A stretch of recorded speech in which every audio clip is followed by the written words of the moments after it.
قیامت کے دن جیسے آنکھ بند ہوگی اس کا جو اجر ہے، اس کا جو ثواب ہے، اس کا جو مقام ہے اس وقت پتہ چلے گا۔ خیر، اللہ تعالیٰ آپ حضرات کو جزائے خیر عطا فرمائے۔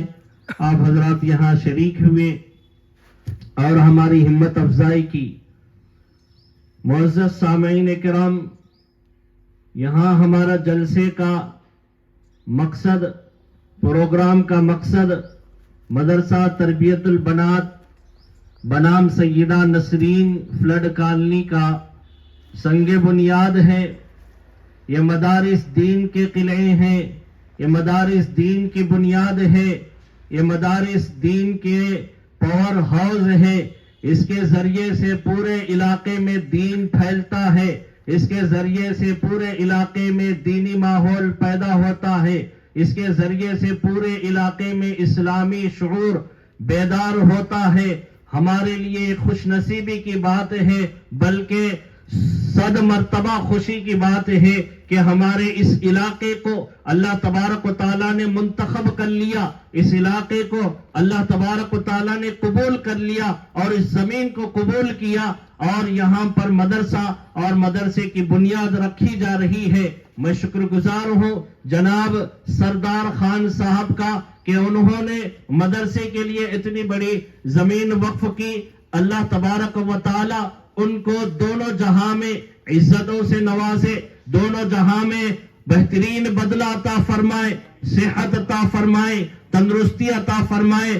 عزیز دوستو، توجہ سے سننا، دل کے کان کھول کے سننا، جن حالات سے ہم گزر رہے ہیں یہ قرب قیامت کے حالات ہیں، پرخطر حالات ہیں۔ ہمارے ملک کی حالات روز بروز بدل رہے ہیں، ہم اس کو محسوس نہیں کر رہے ہیں۔ علماء بار بار بتاتے ہیں، جگانے کی کوششیں کر رہے ہیں۔ پورے ملک میں اس ہندوستان کو کفرستان بنانے کی کوششیں کی جا رہی ہیں، اس ہندوستان کو ہندوستان سے سیکولرزم کو ختم کرنے کی کوششیں کی جا رہی ہیں، بلکہ روز بروز مسلمانوں کے خلاف زہر پھیلایا جا رہا ہے، مسلمانوں کے خلاف دشمنی پیدا کی جا رہی ہے۔ کبھی فلموں کے ذریعے سے، کبھی ڈراموں کے ذریعے سے، کبھی دا کیرلا سٹوری کے نام پر فلم نکال کر، کبھی کشمیر فائلز کے نام پر فلم نکال کر مسلمانوں کے خلاف غیروں میں دشمنی پیدا کی جا رہی ہے، غیروں کے اندر نفرت پیدا کی جا رہی ہے، ایک ماحول بنایا جا رہا ہے، لیکن مسلمان سمجھنے کو تیار نہیں ہے۔ اور خاص طور پر جو نیو ایجوکیشن پالیسی کا جو بل پاس ہوا وہ ہمارے نئی نسل کے لیے پر خطر ہے، ایمان سوز ہے، ایمان کو ختم کرنے والا ہے، اور اس کے لیے، اس کے سد باب کے لیے، اس کو ختم کرنے کے لیے ہمیں چاہیے کہ ہم مدارس کو قائم کریں، مکاتب کو قائم کریں، دینی تعلیم کو ہم فروغ دیں، دینی تعلیم کو پھیلائیں۔ میرے دوستو، ہم جس دور سے گزر رہے ہیں یہ قرب قیامت کا دور ہے، پرفتن دور ہے، جس میں باطل پوری قوت کے ذریعے سے، پوری طاقت کے ذریعے سے اسلام کے خلاف سازشیں کر رہا ہے، اسلام کے خلاف پروپیگنڈے کر رہا ہے۔ بین طور پر کہ کبھی اسکولز کا نظام ایسا بنایا جاتا ہے، کالجز کا نظام ایسا بنایا جاتا ہے کہ مسلمان بچوں کو قرآن پڑھنے کا وقت نہیں ملتا، مسلمان بچوں کو قرآن کی تعلیم حاصل کرنے کا وقت نہیں ملتا، مسلمان بچوں کو دین سمجھنے کا وقت نہیں ملتا، مسلمان بچوں کو شریعت سمجھنے کا وقت نہیں ملتا۔ اب ان بچوں کے پاس قرآن پڑھنے کا وقت نہیں، قرآن سمجھنے کا وقت نہیں، دین سمجھنے کا وقت نہیں، دینی تعلیمات حاصل کرنے کا وقت نہیں، شریعت کو سمجھنے کا وقت نہیں، اللہ کون ہے سمجھنے کے لیے، پہچاننے کے لیے ان کے پاس وقت نہیں، نبوی تعلیمات حاصل کرنے کے لیے ان بچوں کے پاس وقت نہیں ہے۔ اس میں ایک قصور ماں باپ کا بھی ہے کہ ماں باپ اپنے بچوں کو اور اپنی بچیوں کو دینی تعلیم دلوانا ہی نہیں چاہتے، قرآن کی تعلیم دلوانا ہی نہیں چاہتے۔ اس کی ایک وجہ یہ ہے کہ بیچارے ان ماں باپ کو ہی معلوم نہیں قرآن کا پیغام کیا ہے، اللہ کا پیغام کیا ہے، دین کا پیغام کیا ہے، اللہ کون ہے، رسول اللہ کون ہے، دین کیا ہے، شریعت کیا ہے، قرآن کیا ہے، ان کو کچھ بھی معلوم نہیں۔ اگر کسی کو کچھ معلوم ہے تو سرسری طور پر ٹیوشن پڑھا دیتے ہیں، اور یہ یہ سمجھتے ہیں کہ میرے بچے کو تو قرآن پڑھنے آتا ہے، میری بچی کو تو قرآن پڑھنے آتا ہے۔ میرے معزز سامعین، غور سے سننا، حقیقت یہ ہے کہ ان ٹیوشن میں پڑھے ہوئے بچوں کو، بچیوں کو غسل کے فرائض بھی معلوم نہیں ہوتے، غسل کس سے توڑتا بھی معلوم نہیں ہوتے، وضو کے فرائض کیا ہے معلوم نہیں ہوتا، وضو کے نواقص کیا ہے ان کو معلوم نہیں ہوتا۔ اتنی پیچھے ہم چلے جا رہے ہیں۔ ایک جانب تو تعلیمی اعتبار سے ہماری صورتحال یہ ہے، دوسرے جانب پورے ملک میں بلکہ پوری دنیا میں بے حیائی پیدا کی جا رہی ہے، بے شرمی پیدا کی جا رہی ہے، ننگے پن کو عام کیا جا رہا ہے، عریانیت کو عام کیا جا رہا ہے، عریانیت کو فروغ دیا جا رہا ہے، ننگے پن کو پھیلایا جا رہا ہے، ٹی وی کے ذریعے، انٹرنیٹ کے ذریعے، آج کے دور میں فونوں کے ذریعے اور فیس بک کے ذریعے اور مختلف سوشل میڈیا کے ایپوں کے ذریعے سے میرے دوستو نوجوانوں کے ذہنوں کو خراب کیا جا رہا ہے، ان کے اندر عیاشی پیدا کی جا رہی ہے، فحشکاری پیدا کی جا رہی ہے، ان کی سوچ کو بدل دیا جا رہا ہے، ان کے اخلاق کو بدل دیا جا رہا ہے، ان کے اندر بے غیرتی پیدا کی جا رہی ہے، بے شرمی پیدا کی جا رہی ہے۔ میرے دوستو ایسے حالات میں نیز اور آگے ایک بات بتاتا ہوں، ہمارے مسلمان بچیوں کے اندر بھی آزادانہ مزاج پیدا کیا جا رہا ہے، فیشن کے نام پر عریانیت پیدا کی جا رہی ہے، فیشن کے نام پر ننگے پن اد کپڑے پہنائے جا رہے ہیں۔ میرے دوستو ایسے فتنوں والے دور میں اگر ہم ان فتنوں سے بچنا چاہتے ہیں، ان فسادات سے بچنا چاہتے ہیں، دشمن کی سازشوں سے بچنا چاہتے ہیں، تو ہمیں اسی نسخے کیمیا پر عمل کرنا پڑے گا جسے اللہ تبارک و تعالیٰ نے آج سے 700 سال پہلے عرب کے بدوؤں، عرب کے جاہلوں، عرب کے ڈاکوؤں، عرب کے چوروں، عرب کے لٹیروں، عرب کے زانیوں، عرب کے شرابیوں کی اصلاح کے لیے اللہ تعالیٰ نے جو نسخہ، جو دوا، جو کیمیا نازل کیا تھا، ہمیں بھی اس پر عمل کرنا ہوگا۔ اگر ہم عرب کی تاریخ اٹھائیں گے تو معلوم ہوگا کہ بت پرستی اتنی عام تھی، شرک اتنا عام تھا، کفر اتنا عام تھا کہ کعبۃ اللہ کے اندر 360 خدا رکھے ہوئے تھے۔ آج کا خدا الگ، کل کا خدا الگ، پرسوں کا خدا الگ، اتنا زیادہ بت پرستی اور شرک عام تھی اور معاشرت تباہ تھی۔ ان کے اندر مختلف قسم کی بیماریاں، مختلف قسم کے فسادات موجود تھے، شراب نوشی عام، جھگڑے عام، چوری عام، ڈاکہ زنی عام، سود عام، ہر قسم کی برائیاں ان کے اندر موجود تھی۔ ان ساری برائیوں کی اصلاح کے لیے، ان ساری برائیوں کو ختم کرنے کے لیے 1400 سال پہلے اللہ تبارک و تعالیٰ نے ساتوں آسمان سے جو دوا نازل کی وہ ہے اقرأ بسم ربک الذی خلق خلق الانسان من علق اقرأ وربک الاکرم۔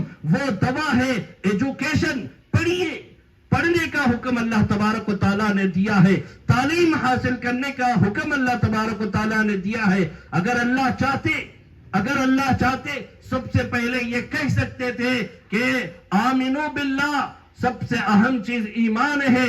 اس زمانے میں کفر عام تھا، اللہ کو یہ حکم دینا چاہیے تھا کہ آمنو باللہ، ایمان لاؤ، ایمان اہم ہے، لیکن ایمان کا حکم نہیں دیا گیا۔ اطیعوا الرسول کہنا چاہیے تھا کہ ایمان کے بعد سب سے اہم محمد الرسول اللہ صلی اللہ علیہ وسلم کی اطاعت تھی، پیروی تھی، ان کی اتباع تھا، لیکن اللہ نے اس کا بھی حکم نہیں دیا۔ اس کے بعد اہم چیز نماز تھی، اقیموا الصلاۃ کہتے، اللہ نے یہ حکم بھی نازل نہیں کیا۔ وآتوا الزکاۃ کہتے کہ زکات ادا کرو، یہ بھی حکم نازل نہیں کیا۔ ولا تشربوا کہتے کہ شراب عام تھی، شراب نہ پیو، یہ بھی نہیں کہا۔ زنا نہ کرو، یہ بھی نہیں کہا۔ چوری نہ کرو، یہ بھی نہ کہا۔ لڑو مت، جھگڑو مت، کچھ بھی نہیں کہا۔ ان ساری برائیوں کی اصلاح کے لیے خدا تعالیٰ نے جو پیغام انسانیت کو دیا ہے، اور ہر دور میں، ہر مذہب میں اور ہر علاقے میں، ہر قوم میں جو انقلاب آیا، وہ انقلاب صرف اور صرف تعلیم کے ذریعے آیا ہے۔ ہم بھی یہ چاہتے ہیں ہمارے اندر سدھار ہو، ہماری بستیوں میں سدھار ہو، ہمارے محلوں میں سدھار ہو، ہمارے دلوں میں سدھار ہو، ہمارے پورے ملک میں سدھار ہو، تو ہمیں چاہیے کہ چپا چپا میں مدارس قائم کرے، بچوں کے مدارس قائم کرے، بچیوں کے مدارس قائم کرے، مکاتب قائم کرے، چھوٹے چھوٹے بچوں کے دل دماغ میں ایمان کو بٹھائے، قرآن کو بٹھائے۔ ایک واقعہ عرض کر کر میں اپنی بات کو اختتام کی جانب لے جاتا ہوں. ایک مرتبہ کی بات ہے، مولانا سجاد نعمانی دامت برکاتہم العالیہ فرماتے ہیں کہ گجرات کے فساد کے بعد میں گجرات کے علاقے میں دورے کے لیے گیا. جب میں دورہ کر رہا تھا میں نے ایک جگہ دیکھا کہ قطار لگی ہوئی ہے، لائن لگی ہوئی ہے، اس میں کھانا تقسیم ہو رہا ہے. ایک چھوٹا سا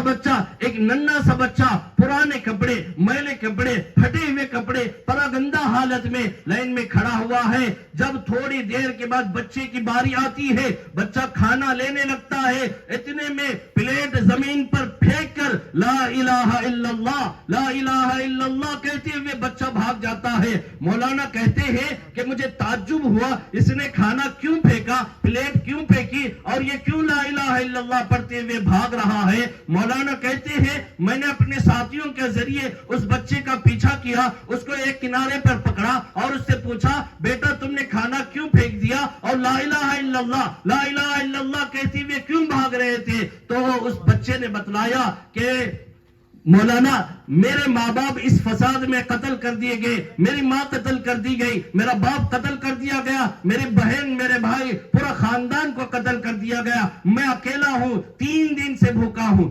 3 دن سے مجھے کھانا نہیں ملا، 3 دن سے مجھے کھانا نہیں ملا. مجھے پتا چلا یہاں کھانا تقسیم ہو رہا ہے تو میں لائن میں آ کر کھڑا ہو گیا. لیکن جب میری باری آئی تو کھانا دینے والے نے یہ کہا کہ جے سری رام کہو تو کھانا دوں گا. سمجھے؟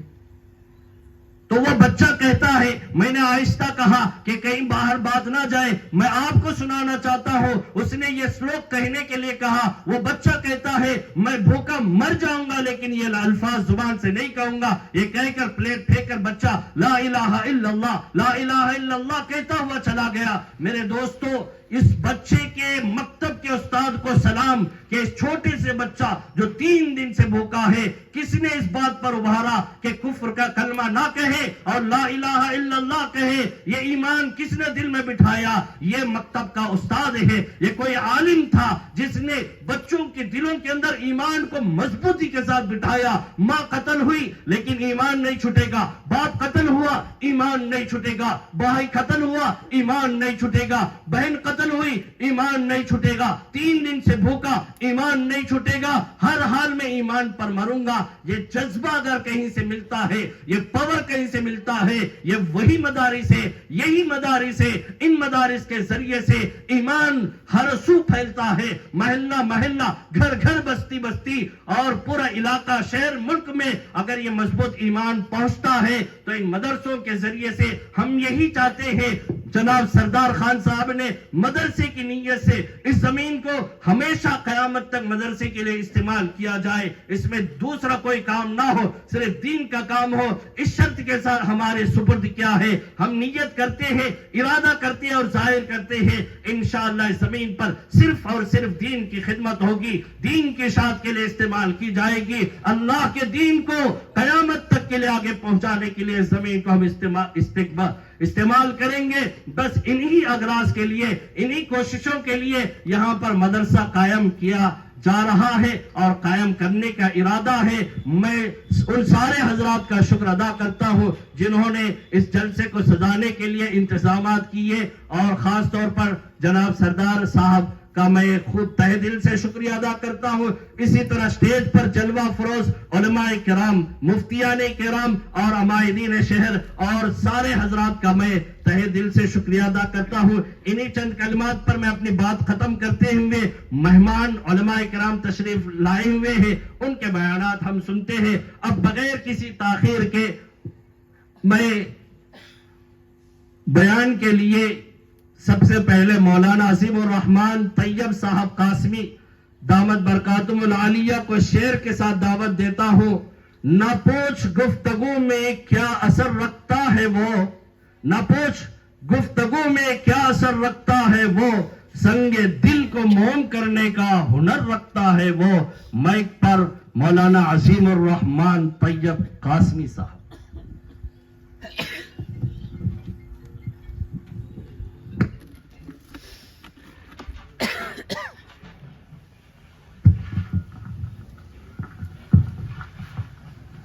السلام علیکم مجھے جو کچھ بولنا تھا مولانا نے پورا بول دیا. بسم اللہ الرحمن الرحیم نحمده ونصلی علی رسوله الکریم اما بعد فقد قال الله تبارك وتعالى في القرآن المجيد والفرقان الحميد اعوذ باللہ من الشیطان الرجیم بسم اللہ الرحمن الرحیم اقرأ باسم ربک الذی خلق خلق الانسان من علق وقال النبی صلی اللہ علیہ وسلم طلب العلم فریضة على كل مسلم ومسلمة او كما قال علیہ الصلاة والسلام. میرا عزیز ساتھیوں، آپ حضرات کو معلوم ہے اور ابھی سنا آپ حضرات نے کہ جس وقت اللہ کے رسول صلی اللہ علیہ وسلم اس دنیا میں تشریف لائے اس وقت پوری دنیا کی کیا حالت تھی، خصوصاً عرب معاشرے کی. ہم اور آپ جب ان کے بارے میں سنتے ہیں تو عام طور سے جو برائیاں ان کے اندر ان کے بارے میں بتائی جاتی جو ان کے اندر تھی، شراب نوشی، جوا بازی، یتیموں کا مال کھانا، بیواؤں کا حق ماننا، اس طرح یہ بڑی بڑی برائیاں بیان کی جاتی ہیں. لیکن احادیث کی کتابیں موجود ہے کہ دنیا میں کون سی ایسی برائی جو موجود ہو اور ان کے اندر پائی نہ جاتی تھی. اتنے خطرناک وہ لوگ تھے، ضلالت و گمراہی کے دلدل میں پھنسے ہوئے. یہ تمام ہم اور آپ سنتے ہوئے آئے ہیں. لیکن اللہ کے رسول صلی اللہ علیہ وسلم کو جب بھیجا گیا اور آپ کے ذریعے سے پوری رہتی دنیا تک کے انسانوں کے لیے جو قانون کے طور پر، دستور کے طور پر، ہدایت کے طور پر، رہبری کے طور پر جو کتاب اللہ تبارک و تعالیٰ نے ان کے ذریعے سے نازل کی، وہ قرآن مجید ہم اور سب جانتے ہیں، پڑھتے ہیں. اس وقت اللہ رب العزت چاہتے تو کوئی بھی آیت بیماری کو لے کر، برائی کو لے کر نازل کر سکتے تھے. ہم نے سنا کہ جب بھی قانون بنایا جاتا ہے، دستور بنایا جاتا ہے تو برائی کو لے کر، برائی جو بھی ہوتی ہے اس حساب سے قانون بنایا جاتا ہے. لیکن اللہ تبارک و تعالی نے ان تمام کو پیچھے رکھ کر جو آیت سب سے پہلے نازل کی ہے، اقرأ باسم ربک الذی خلق خلق الانسان من علق، اس کا تعلق تعلیم سے ہے، ایجوکیشن سے. اس بات کو، اس پوائنٹ کو سمجھیے. عام مسلمان اس پوائنٹ کو نہیں سمجھتے ہیں. اللہ تبارک و تعالی اس آیت کے ذریعے سے ہمیں یہ بتلانا چاہتے ہیں، ہماری سوچ و فکر میں یہ بات ڈالنا چاہتے ہیں کہ اگر کوئی برائی، کسی برائی کو ختم کرنا ہے تو ڈائریکٹلی ہتھیار کے ذریعے، ویپن کے ذریعے یا اس کے اوپر قابو پا کر اس کو ختم نہیں کیا جا سکتا، بلکہ کسی کو بھی بدلنا ہے، اس کی سوچ کو، اس کی فکر کو، اس کے خیالات کو، اس کے عقائد کو جز بھی بدلنا ہے تو اس کے لیے سب سے بڑی جو چیز، سب سے بڑا جو ہتھیار ہے وہ تعلیم ہے. آپ تعلیم کے ذریعے سے آپ اس کو اچھا بھی بنا سکتے، اس کو برا بھی بنا سکتے، اس کو اللہ والا بھی بنا سکتے، اس کو شیطان والا بھی، غیر اللہ والا بھی بنا سکتے. اسی بات کو اللہ تبارک و تعالی نے سب سے پہلی آیت نازل کر کر ہم اور آپ کے سامنے رکھا ہے. اب اللہ رب العزت نے تعلیم کی اہمیت کو بتلایا، تعلیم دو. اب ہم اور آپ تعلیم دیتے ہیں، دنیا کی بھی تعلیم ہے، دین کی بھی تعلیم ہے. اور لیکن کون سی تعلیم اللہ رب العزت کو پسند ہے؟ اللہ کے رسول صلی اللہ علیہ وسلم نے حدیث پاک میں ارشاد فرمایا، طلب العلم فریضۃ علی کل مسلم و مسلمہ، مسلمان مرد و عورت دونوں پر تعلیم کا حاصل کرنا فرض ہے. لیکن کون سی تعلیم؟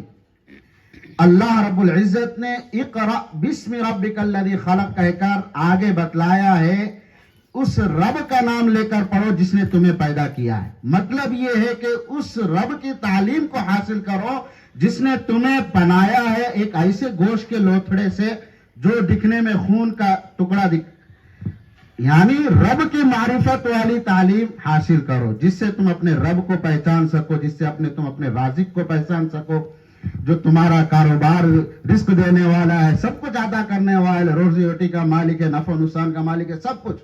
یعنی اس رب کو پہچان جو دلانے والی ہے، رب کی پہچان، اس تعلیم کو حاصل کرو. اب بھائی اور اس کے علاوہ بہت ساری تعلیم ہے. تو احادیث میں جو اللہ کے رسول صلی اللہ علیہ وسلم نے ارشاد فرمایا، طلب العلم فریضۃ علی کل مسلم و مسلمہ، کہ علم کا حاصل کرنا ہر مسلمان مرد و عورت پر فرض ہے. اس سے اس علم کا مراد ہے جو علم اللہ اور اس کے رسول سے تعلق قائم کرے، یعنی دین کی تعلیم مسلمان مرد و عورت پر فرض ہے. اتنا فرض ہے جس سے وہ اپنے آخرت کو سنوار سکے، اپنے رب کو پہچان سکے، اپنے رب کو راضی کر سکے، اتنا فرض ہے. اور اس سے زیادہ عالم بن جانا، مفتی بن جانا، مفتیہ بنا دینا، یہ سب کفایہ ہے، واجب کے درجے میں. لیکن دنیا میں جتنی بھی تعلیم ہے جو انسان کی ضرورت کو پورا کر سکتی ہے، انسان کو فائدہ پہنچا سکتی ہے، اس تعلیم کو بھی حاصل کرنے کا اللہ کے رسول صلی اللہ علیہ وسلم نے حکم دیا. جو تعلیم تمہیں ترقی دلا سکتی ہے، جو فائدہ دے سکتی ہے. الغرض آگے باتیں علماء کرام کے آئیں گی، میں نے یہ بات آپ کے سامنے رکھی ہے. دوسری بات جو عرض کرنی ہے، خصوصاً آج کے زمانے میں، آج کے دور میں، جہاں پر ہم اور آپ نے اپنی تاریخ پڑھی ہے مسلمانوں کی، کہ شروع سے مسلمانوں کے دشمن آتے رہے ہیں، مسلمانوں کو ختم کرنے کے لیے، اسلام کو ختم کرنے کے لیے وہ لوگ کوششیں کرتے رہے. مسلمانوں آپ کو معلوم ہے اندلس جسے آج اسپین کہا جاتا ہے، اس میں 900 سال 800 سال مسلمانوں نے حکومت کی. وہاں سے اتنا مارا گیا، اتنا قتل عام کیا گیا کہ آج وہاں مسلمان نام کا کوئی آدمی نہیں ہے. تو اس طرح مسلمانوں کو مارا گیا، قتل کیا گیا، یہ سوچ کر کے مسلمان ختم ہو جائیں گے، اسلام ختم ہو جائے گا. لیکن یہ لوگوں کو بعد میں معلوم ہوا کہ اس طرح اسلام ختم نہیں ہوگا، بلکہ ہم مسلمانوں کے عقائد پر حملہ کریں گے، مسلمانوں کی تعلیم کو ہی بدل دیں گے، ان کو ایسی تعلیم دیں گے جس سے وہ صرف نام کے مسلمان رہیں گے لیکن کام کے مسلمان نہیں رہیں گے. ایسا کریں گے تو پھر اسلام ختم ہو جائے گا، مسلمان ختم ہو جائیں گے. آج وہی تمام کوششیں ہو رہی ہے. ہمارا جو اسکولوں کا نصاب ہے، ایجوکیشن جو سسٹم بنایا جا رہا ہے، بل بھی پاس کیا گیا، اس میں یہ تمام سوچ و فکر کو لے کر وہ لوگ چل رہے ہیں. آج ہمارا بچہ جاتا ہے تو صبح وندے ماترم کہتا ہے، جو بھی لوگوں کی پوجا پاٹ ہوتی ہے تو وہ لوگوں کے ساتھ شریک ہو کے ہمارا بچہ بھی شریک ہو رہا ہے. اس سے وہ لوگوں ذہن سازی کی جا رہی ہے. اس لیے خصوصاً یہ بات عرض کرنی ہے کہ آج کے دور میں اپنے بچوں کو، بچیوں کی دین کی تعلیم کی فکر کریں. جتنا ہو سکے، جہاں تک ہو سکے آپ کوشش کریں. یہ تمہارے اوپر فرض ہے، کیونکہ کل قیامت کے دن بچوں سے نہیں پوچھا جائے گا. اگر بچہ گمراہ ہو گیا، بگڑ گیا، تو اللہ رب العزت پہلے بچوں سے نہیں پوچھیں گے، اولاد سے نہیں پوچھیں گے، پہلے باپ سے پوچھیں گے. کلکم راعٍ وکلکم مسئول عن رعیتہ، کہ تم کیا کر رہے تھے جب تمہارا بچہ بگڑ رہا تھا، تمہارے بچے کے عقائد بدل رہے تھے، تمہارا بچہ گمراہ ہو رہا تھا. تو اللہ رب العزت پہلے ماں باپ کو پکڑیں گے، ماں باپ کو پکڑیں گے. اس لیے ضرورت اس بات کی ہے کہ ہم بچوں کو تعلیم دے رہے ہیں، ساتھ ساتھ بچیوں کی تعلیم کی بھی فکر کریں. میرے عزیز دوستوں، ہم اور آپ سنتے ہیں کہ دنیا میں مثالیں دی جاتی ہے، ہر کامیاب آدمی کے پیچھے ایک عورت کا ہاتھ ہوتا ہے. یہ صرف دنیا کی حد تک نہیں ہے، بلکہ اخروی اعتبار سے بھی، دین کے اعتبار سے بھی ایک کامیاب آدمی کے پیچھے ایک عورت کا ہاتھ ہوتا ہے. یہ اس لیے کہہ رہا ہوں، آپ پوری 14 سالہ تاریخ اٹھا کے دیکھیے، واقعات پڑھے، جتنے اللہ کے ولی گزرے، جتنے بڑے بڑے اولیاء کرام گزرے ہیں، جتنے ولی گزرے ہیں، ان کے پیچھے ان کے استادوں کا یا مکتب کے اماموں کا یا یہ مکتب کے مدرسوں کا ہاتھ نہیں تھا، بلکہ ان کے پیچھے ان کی ماں کا ہاتھ تھا. حضرت نظام الدین اولیاء، حضرت خواجہ معین الدین چشتی، حضرت خواجہ صابر کلیری، جتنا حضرت معروف کرخی، جتنے اللہ کے ولی، امام ابو حنیفہ، امام احمد بن حنبل، جتنے اولیاء کے واقعات آپ اٹھائیے، جتنے ولیوں کے، سب کے پیچھے ان کی ماں کا ہاتھ تھا. ایک واقعہ میں آپ کے سامنے رکھتا ہوں، اس کے بعد چند باتیں کر اپنی بات ختم کرتا ہوں. حضرت معروف کرخی رحمت اللہ علیہ کا واقعہ ہم اور آپ سنے ہوں گے کہ وہ مدرسہ پڑھنے کے لیے جاتے تھے. جب واپس آتے، دوپہر کا وقت ہوتا تو کھانے کا وقت ہوتا، تو ان کی ماں ان سے کہتی، بیٹا پہلے مصلی بچھاؤ، وضو کرو، 2 رکعت نماز پڑھو اور اپنے رب سے مانگو، رب تمہیں تمہارا کھانا عطا کرے گا، اس کے بعد تم کھانا کھانا سو جانا. یہ معمول تھا. وہ آتے، روزانہ وضو کرتے، مصلی بچھاتے، نماز پڑھتے، دعا کرتے.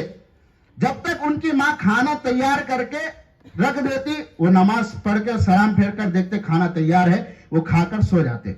اس طرح کا معمول تھا، چلتا رہا. ایک وقت ایسا آیا کہ ان کی ماں کسی کام سے باہر چلی گئی. تو وقت لگ گیا، دیر ہو گئی. بیٹا پہلے آ گیا، گھر میں دیکھا ماں نہیں ہے، بھوک لگی ہوئی ہے. حضرت معروف کرخی رحمت اللہ علیہ، وہ کیا کرتے ہیں؟ وہی معمول، ماں کی کیا ضرورت ہے؟ کھانا ہے، میں نماز پڑھ لیتا ہوں، کھانا حاضر ہو جاتا، کھا کے سو جاتا ہوں۔ وہ کیا کرے؟ وضو کیے، نماز پڑھے، 2 رکعت دعا کی، غیبی طور پر اللہ نے کھانا بھیجا دیا، وہ کھائے اور سو گئے۔ ماں دوڑ دوڑ کر آتی ہے، جب گھر میں پہنچتی ہے دیکھتی ہے کہ بیٹا سویا ہوا ہے، بیٹے کو اٹھاتی ہے، کہتی ہے بیٹا کھانا کھایا؟ کہہ رہے ہاں ماں، آپ اتنا پریشان کیوں ہو رہی ہو؟ میں تو آج مزیدار کھانا کھایا ہوں اور اچھا کھانا کھایا ہوں، بہترین کھانا کھایا ہوں اور بہت اچھی نیند مارا ہوں۔ تو ماں نے ان کی پوچھا تو انہوں نے پورا واقعہ بیان کیا، تو ان کے دل میں جو یقین ماں نے بیٹھایا تھا، اس یقین کی بدولت انہوں نے ماں کا انتظار نہیں کیا، بس وہی عمل کیا جو ماں نے ان کو سکھایا تھا، اللہ نے اس یقین کی بدولت ان کو کھانا بھیج دیا تھا۔ تو میرے عزیز دوستو، یہ ماؤں کی تربیت ہوتی ہے۔ اگر بچیاں پڑھی لکھی ہوں گی تو ماں پڑھی لکھی ہوں گی تو اپنے بچوں کی تربیت کریں گے۔ جب بچوں کی تربیت کریں گے تو ایک ماں کئی نسلوں کو آباد کر سکتی ہے ایمانی اعتبار سے۔ ایمانی اعتبار سے ماں کئی نسلوں کو آباد کرتی ہے، کیونکہ ماں کا گہوارہ ہی سب سے پہلا مدرسہ ہوتا ہے بچوں کی تربیت کا۔ ماں ہی سکھاتی ہے کہ بیٹا کھانے سے پہلے کیا پڑھنا، کھانے کے بعد کیا کرنا، بڑوں سے کیسا بات کرنا، چھوٹوں سے کیسا بات کرنا، کیا کرنا ہے کیا نہیں کرنا، اللہ میاں مارتے، اللہ میاں مارتے، توبہ کرو، یہ سب ماں سکھاتی ہے۔ اگر مائیں پڑھی لکھی ہوں گی تو یقیناً ہمارے نسلی بھی دیندار ہوں گی۔ اس بات کی فکر کریں، آج ہمارا جو ایجوکیشن سسٹم ہے اس سے ہماری عورتیں جو ہے دین سے پھر رہی ہیں۔ ہم روز بروز واقعات پڑھتے ہیں، فیس بک میں، واٹس ایپ پہ کتنے ایسے واقعات ہوتے ہیں، ہزاروں کروڑوں، جو غیروں کے ساتھ بھاگ رہی ہیں، جو مشرکانہ طور پر رسم و رواج کو اپنا رہی ہیں، مشرکانہ رسم و رواج کو، جو اسلام سے پھر رہی ہیں۔ اللہ رب العزت نے ارشاد فرما دیا، وَمَن يَرْتَدِدْ مِنْكُمْ عَنْ دِينِهِ فَيَمُتْ وَهُوَ كَافِرٌ فَأُولَٰئِكَ حَبِطَتْ أَعْمَالُهُمْ فِي الدُّنْيَا وَالْآخِرَةِ۔ جو اسلام سے پھر گیا، چاہے وہ مسلمان مرد ہو یا عورت، بچی ہو یا بچہ، اللہ تعالیٰ اس کی زندگی کے پورے اعمال کو حبط کر دیں گے اور ہمیشہ کے لیے وہ جہنم میں۔ اور اسی طرح اللہ نے دوسری جگہ ارشاد فرمایا، مَنْ عَمِلَ مِنْكُمْ مِنْ ذَكَرٍ أَوْ أُنثَىٰ وَهُوَ مُؤْمِنٌ فَأُولَٰئِكَ يَدْخُلُونَ الْجَنَّةَ۔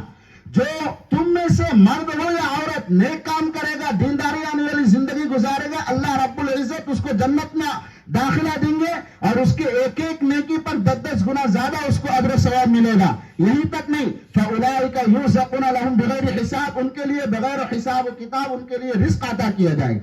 یہ اللہ نے صاف طور پر قرآن مجید میں بتلا دیا ہے۔ تو ہمیں اس بات کی طرف غور و فکر کرنے کی ضرورت ہے۔ تو تعلیم کے تعلق سے میں یہ بات عرض کیا ہوں۔ دوسری بات، بہت خوشی کی بات ہے کہ سردار خان صاحب نے اپنی اہلیہ مرحومہ کے نام پر اس زمین کو وقف کیا ہے۔ یہ میرا عزیز دوستو کوئی چھوٹی بات نہیں ہے۔ وہ چاہتے تو یہ زمین کو بیچ کر لاکھوں روپیہ کما سکتے تھے، اس سے کچھ بھی کر سکتے تھے، الغرض وہ کچھ بھی کر سکتے تھے، لیکن اللہ کی رضا کی خاطر انہوں نے اس زمین کو وقف کیا۔ دکھنے میں ان کو کچھ نہیں دیا جا رہا ہے، انہوں نے ایک نیت کی ہے کہ اس کا بدلہ میں اللہ سے لوں گا، نہ تم سے مجھے کچھ چاہیے، نہ کمیٹی والوں سے چاہیے، مجھے کسی اور سے کچھ نہیں چاہیے، جو بھی دیا جائے گا اللہ رب العزت مجھے دیں گے، لیکن اس کو قیامت تک کے لیے میں اللہ کے راہ میں وقف کرتا ہوں، یہاں سے دین کی تعلیم ہونی چاہیے۔ یہ ایسی بات ہے جو صحابہ کے دور میں ہوا کرتی تھی۔ آپ نے صحابہ کے دور کی یاد دلائی، ایسے بہت سارے واقعات ایثار و قربانی کے صحابہ کے دور میں پائے جاتے تھے۔ اللہ کے رسول صلی اللہ علیہ وسلم کے ایک ایک اعلان پر صحابہ قربانیاں کرنے کے لیے تیار ہو جاتے تھے۔ ایک حدیث پاک ہے، اس کی تفصیل کر کے میں اپنی بات کو ختم کرتا ہوں۔ اللہ کے رسول صلی اللہ علیہ وسلم نے ارشاد فرمایا، اذا مات الانسان انقطع عمله الا من ثلاث، صدقة جاریة او علم ينتفع به او عمل صالح او ولد يدعو له، کہ جب انسان مر جاتا ہے تو اس کا نامہ اعمال کا جو رجسٹر ہوتا ہے وہ بند کر دیا جاتا ہے، کیونکہ اب وہ دنیا میں ہے ہی نہیں تو کچھ بھی نامہ عمل نہیں کرے گا تو اس کے رجسٹر کی کیا ضرورت ہے، بند کر دیا جاتا ہے۔ لیکن 3 عمل ایسے جس کی وجہ سے اس کے رجسٹر کا ایک پنہ کھلا رہتا ہے۔ وہ کون سے عمل ہے؟ اللہ کے رسول صلی اللہ علیہ وسلم نے ارشاد فرمایا کہ مرنے والا دنیا میں کوئی ایسا عمل کر کے گیا جو ثواب کا کام ہے اور اس سے وہ لوگ فائدہ اٹھا رہے ہیں، اس کو ثواب پہنچ رہا ہے، تو یہ ایسا عمل ہے جو اس کے لیے صدقہ جاریہ کے طور پر ہے، تو لوگ فائدہ اٹھا رہے ہیں، ثواب کا کام کر رہے ہیں، تو اس کو اس کا ثواب پہنچتا رہے گا۔ دوسرا، علم حاصل کیا, علم کے ذریعے سے وہ دوسرے کو تعلیم دی, دوسرے نے تیسرے کو, تیسرے نے چوتھے کو, ایک زنجیر کی شکل میں اس کا علم پہنچ رہا ہے اور فائدہ اٹھا رہے لوگ. تو یہ علم کی بدولت بھی اس کو ثواب پہنچتا رہے گا. تیسرا, اس نے نیک اولاد چھوڑ کر گئی ہے, نیک اولاد چھوڑ دی ہے, وہ اولاد اس کے لیے دعائیں کر رہے ہیں, فاتحہ کر رہے ہیں, جو بھی کر رہے ہیں بخش رہے ہیں, تو اس کی بدولت بھی اس کو ثواب ملتا رہے گا. سردار خان صاحب نے اسی حدیث کے مصداق پر عمل کر کے اس کو اللہ کے رضا کی خاطر وقف کر دیا ہے. جب تک یہاں پر مدرسہ قائم رہے گا تا قیامت, لوگ بچیاں پڑھتی رہیں گی, اللہ اور اس کے رسول کی صدائیں لگتی رہیں گی, ایک ایک نیکی پر بچیوں کو بھی ثواب پہنچتا رہے گا اور ان کو بھی اور ان کی اہلیہ کو بھی ثواب پہنچتا رہے گا. میرا عزیز دوستوں, ایک واقعہ ہے حضرت عثمان غنی رضی اللہ تعالی عنہ کا. واقعہ بتا کر ختم کرتا ہوں.